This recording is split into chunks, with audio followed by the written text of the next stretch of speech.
Is heading into the weekend coming up.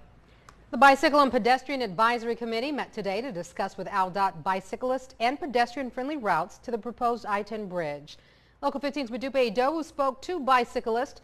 Medupe, they hope ALDOT considered the addition to the bridge. That's right, Kim. You know, today was all about talks about different bicycle pedestrian routes to the I-10 bridge, but cyclists I spoke to today say the trail is desperately needed and they hope it becomes a reality. Haley Cochran works at Loda Bier Garten, and this is how she gets here. For a couple years, I didn't have a vehicle, and this was my primary means of transportation. She says her commute to work is tough, sometimes dangerous. It is legal for you to ride your bicycle in the street, but most people aren't aware of that, so it's kind of dangerous because people aren't as accustomed to you being there. And even more frightening is here. To get across Mobile River, bikers must trek across the Africatown Bridge. Oh yeah, I don't know about that. I mean, right now, if you want to ride across the bay, you've got to take the bayway, which is fine, but I mean, it's still kind of scary with no bike lane. It's why she's hoping officials approve a pedestrian and bike trail along the proposed I-10 bridge.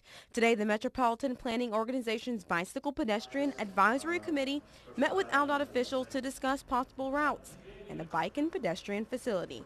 The bike ped facility would have to get on it somewhere around Virginia and then come down and try to get over to the causeway. I think would probably be the best thing to do, because there's a very nice wide shoulder on the causeway now that people do ride on. Committee members also stressed to ALDOT officials that it not only provides a safe pathway or trail to and from Baldwin County, but will bring in lots of tourists. It would be nice to open it up for more organized bicycling activities, because it is a small community, the cycling community in Mobile, but it's an active community.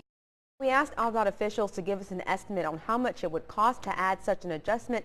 They said they wouldn't reveal that information now, but ALDOT officials say they will hold 2 public meetings next month. Their citizens can take a look at the routes and drafts and give feedback to ALDOT officials. Kim? Medupe, thank you. A new